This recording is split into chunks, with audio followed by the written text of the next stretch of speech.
Buongiorno cari amici, ben ritrovati in questo spazio qui in mia compagnia. Oggi voglio approfondire l'argomento legato agli elementi e alla personalità. È il primo vero passo verso il processo di rettificazione e correzione della personalità. Come ho detto in altri video e che brevemente ripeto per quanti magari non avessero potuto seguire tutto il precedente percorso, ehm, è necessario, importantissimo, porre in equilibrio la propria personalità. Come si procede? È chiaro che possono esserci più metodologie, ma secondo la scuola ermetica le due, diciamo, prevalenti sono appunto l'osservazione, l'auto-osservazione del sé attraverso l'associazione delle varie sfumature della personalità con gli elementi dalle quali esse scaturiscono e l'astrologia, un quadrato di nascita, insomma, quello che è l'indagine astrologica. Volendo fare l'auto-osservazione, noi procederemo così.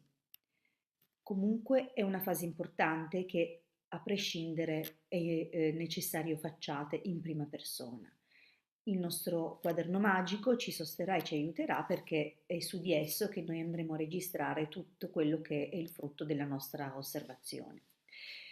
Sul quaderno dunque noi distingueremo fra tre grandi gruppi di caratteristiche che ci riguardano. Il primo gruppo sono tutte le caratteristiche negative che ci creano il maggior numero di problemi con la maggiore frequenza. Perciò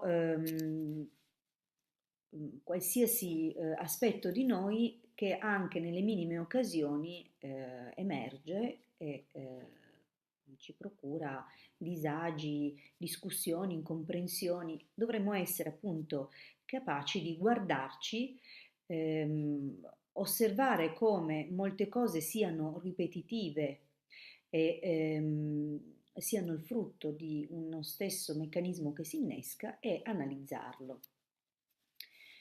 Una cosa molto importante, questo l'ho già detto, ma lo ribadisco, l'ho già detto altrove, ecco non oggi, qui lo ribadisco.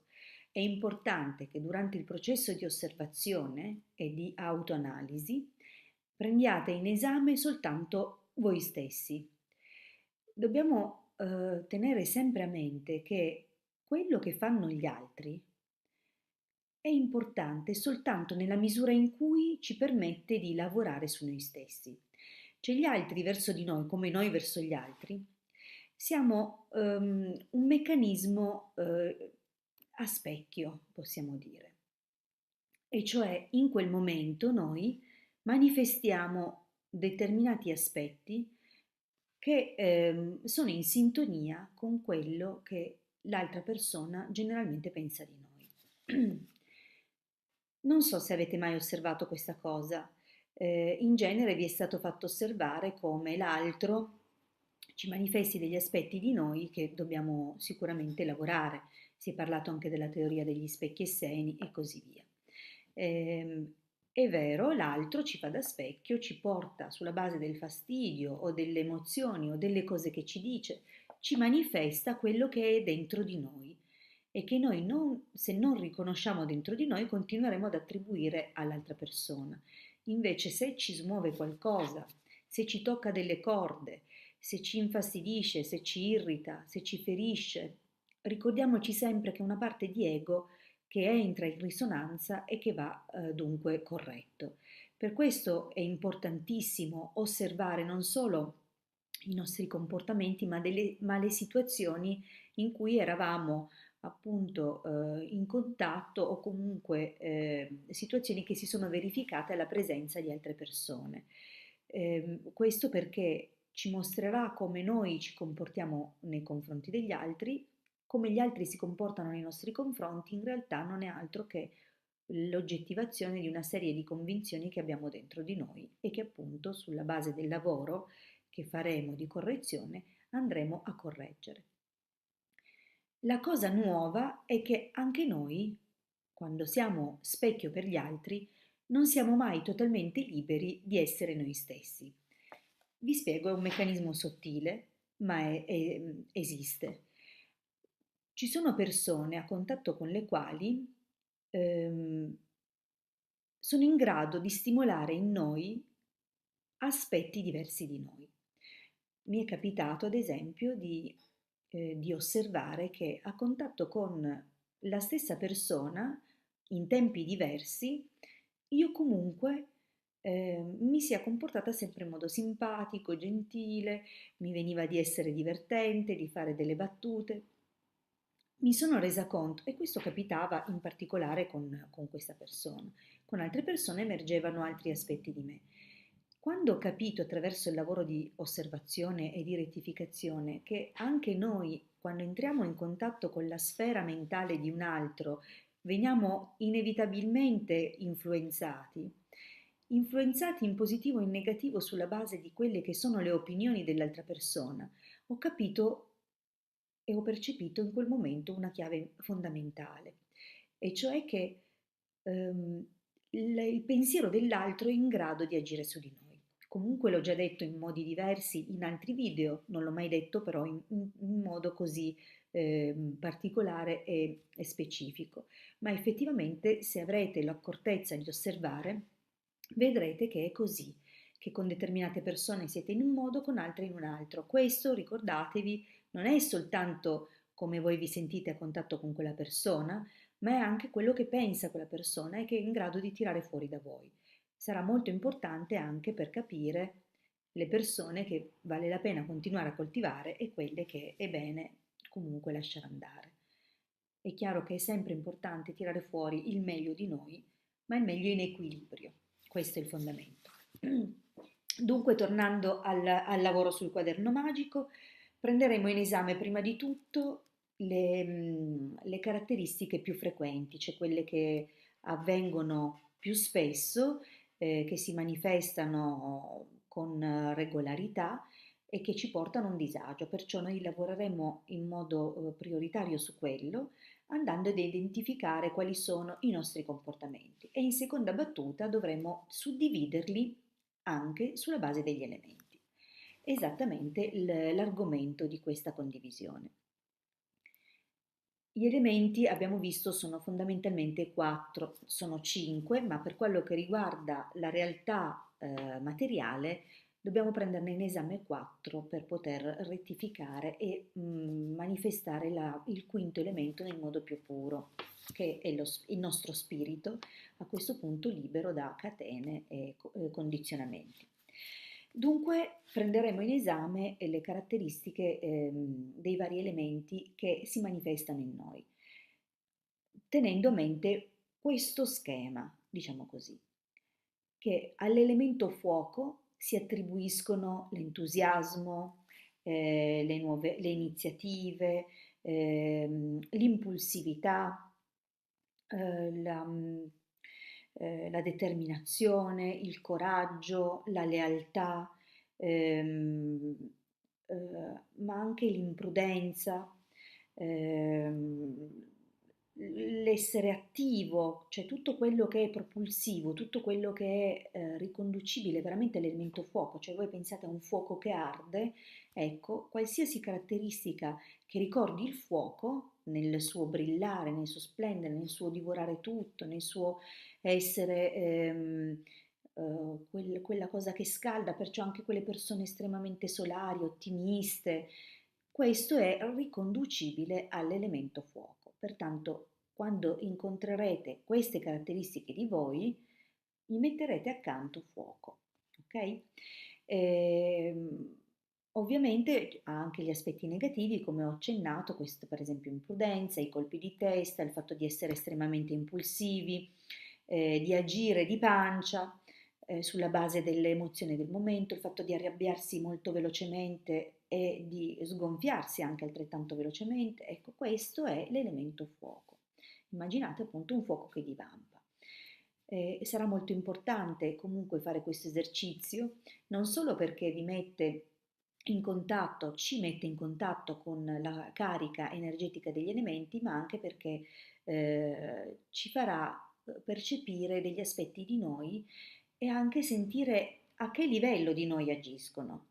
Prendere questa consapevolezza ci permette poi in un secondo momento di correggere quel meccanismo che si innesca automatico, perché purtroppo viaggiamo col pilota automatico. Al completamento infatti del primo ciclo della nostra esistenza, che è calcolabile con il quadrato di nascita, noi entriamo in contatto con tutte quelle che sono le forze che agiscono in noi e dunque si finisce di scrivere quello che è previsto per il maturamento della nostra personalità e da lì in poi le esperienze andranno a ripetere in modo ciclico e emergeranno le cose che si sono scritte nell'arco del primo ciclo. Perciò si innesca questa forma di meccanicità dominata appunto dai governatori astrali. È proprio nel momento in cui noi osserviamo questa meccanicità che la possiamo spezzare e la possiamo correggere. È importantissimo dunque questo lavoro. Ora, invece, all'elemento aria vengono attribuiti tutti i valori mentali, perciò la prontezza di riflessi, la capacità di esprimersi, l'intelligenza, ma anche la gioia, la diligenza nel lavoro, la gentilezza, perché comunque è basato molto sulla comunicazione, l'elemento aria è la comunicazione e in genere ama comunicare in modo diplomatico. Dunque anche appunto la diplomazia fa parte dell'elemento aria. Al negativo abbiamo però eh, una determinata furbizia, la scaltrezza, l'opportunismo, il cogliere insomma un po' i vantaggi, ma anche possibilmente indorare le pillole in certi momenti, la menzogna a fini già progettati, programmati, oppure addirittura non programmati, ma che viene colta la palla al balzo, c'è questa prontezza di riflessi e si è in grado insomma di girarsi le cose a proprio vantaggio.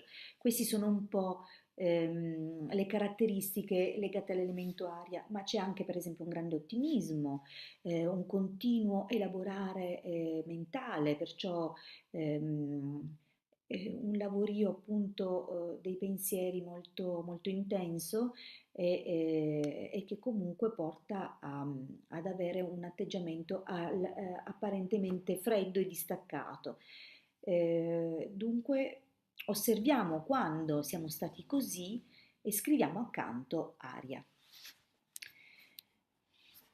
Poi abbiamo l'elemento acqua.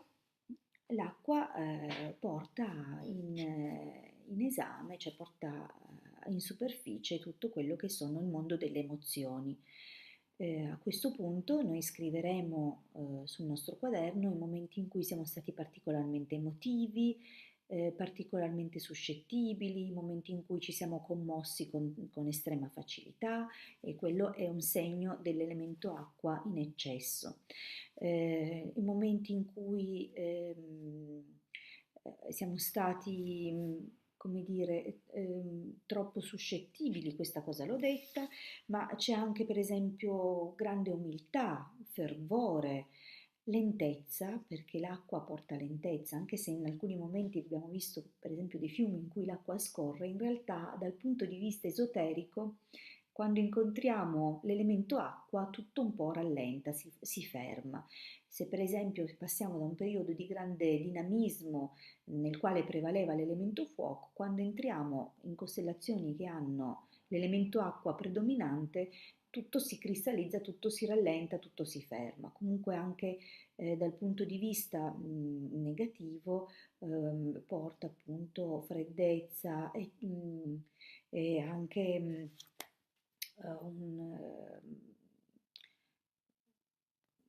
freddezza, sì, ma anche appunto l'eccesso di emotività.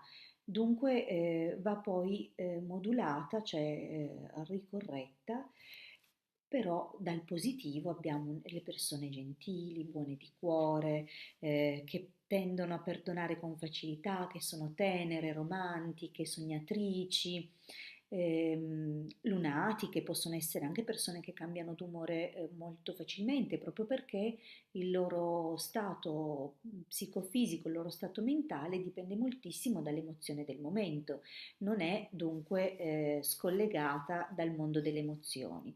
E anzi vivono di riflesso su quello che appunto è il modo di agire e sentire del momento. Ma c'è anche la contentezza, perciò tutte queste caratteristiche le segnerete con l'elemento acqua. È probabile che per esempio qualcuno possa aver avuto problemi per essere eccessivamente romantico oppure per essere eccessivamente sognatore e questo abbia creato poi uno scollamento con quello che è la realtà, cioè quello che poi sono in realtà le situazioni che vive veramente nel quotidiano. Cioè nel quotidiano le situazioni sono A, ma la persona le percepisce in modo romanzato, in modo ammorbidito e è sicuramente una cosa molto positiva per chi le vive così, ma è anche fonte di immense disillusioni e, eh, e di realizzazioni poi dure, no, da accettare perché si è sempre visto le cose in un modo e poi magari nella realtà erano completamente diverse. Per quanto riguarda invece l'elemento terra, ecco che abbiamo tutti gli altri componenti più concreti, perciò appunto veramente la concretezza dal punto di vista della persona, cioè la persona concreta che porta a termine le sue cose, determinata, con lo spirito di sacrificio, ma anche precisa, puntuale, sempre in orario, possibilmente perfino in anticipo. Poi un grandissimo senso di responsabilità, una rettitudine, voglia e determinazione di lavorare, di ottenere risultati, il rispetto, la tenacia, sono tutte caratteristiche appunto valide, positive dell'elemento terra. Abbiamo poi ovviamente, come per tutti, anche qui degli aspetti che sono al negativo, come per esempio l'eccesso di ambizione, l'essere solitari anche a discapito delle persone che hanno intorno che magari vorrebbero potersi affidare a loro, contare su di loro, mentre loro sono molto centrati su se stessi, perciò pongono in primo piano, non è una cosa sbagliata, attenzione, purché sia in equilibrio, altrimenti si rischia di essere egoisti anche laddove è necessario invece una maggiore collaborazione e un'apertura agli altri, soprattutto se si ha un partner, è chiaro che è necessario appunto modulare l'eccesso. Dunque analizzerete tutti i momenti in cui siete stati ambiziosi, cocciuti, testardi, lo scriverete in quella situazione, lo potrete legare all'elemento terra. Mi è venuto in mente che ci sono situazioni in cui abbiamo delle impunture d'orgoglio e quelle sono riconducibili all'elemento fuoco. Dunque farete questo grande lavoro cominciando proprio dalle cose più frequenti, ok? Le situazioni che capitano con una maggiore frequenza, così da andare a vedere quali sono le cose che si muovono in noi e qual è un po' il prospetto degli elementi in quel momento, quale predomina e dunque qual è da ammorbidire e da equilibrare. In un secondo momento poi si passerà invece alle caratteristiche negative che capitano meno di frequente e comunque manifestano una minore influenza, ma prima di tutto si parte dall'agnello, ok? Come detto nella Bibbia, dall'agnello. Il primo a sacrificarsi è l'agnello, cioè le cose più giovani perché capitano più frequentemente.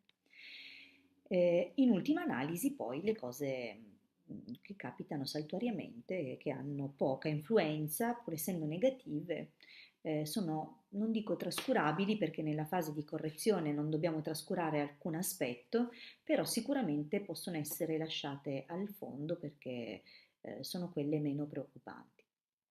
Dunque, buon lavoro, fate un periodo che sia almeno di una settimana, anche due, di fervente osservazione, siate presenti a voi stessi nelle vostre situazioni, nelle dinamiche che si manifesteranno in questo periodo e non solo, prendetevi del tempo, che sarà un tempo bellissimo, preziosissimo, che voi potrete appunto poi dedicare a Dio che è dentro di voi e che sarà felicissimo di partecipare in questo processo insieme a voi e dedicatevi anche appunto al pregresso, cioè a tutto quello che è il passato, rielaborando situazioni che sono state difficili, che vi hanno fatto veramente soffrire e che sicuramente in quel momento appunto hanno parlato di voi molto più di quello che possa fare chiunque altro, perché ricordiamoci, chiunque ci può dare una sua opinione di quello che vede di noi,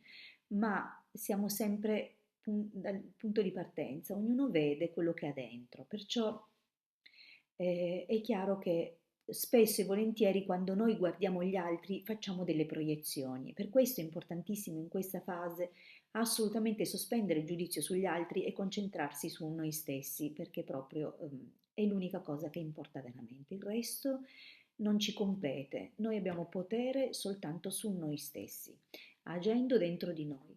Il resto poi è la risulta di questa nostra attività, di questo nostro lavoro di correzione. Vi ringrazio per avermi seguito fino qua, è importantissimo, mi raccomando, questo passaggio, fatelo perché vi darà molto, vi darà veramente tanto. Per il momento vi abbraccio, vi ringrazio, sono andata lunga, ma era importante fare un quadro generale e preciso delle cose. Dunque vi aspetto alla prossima condivisione, un grande abbraccio dalla vostra Edegard.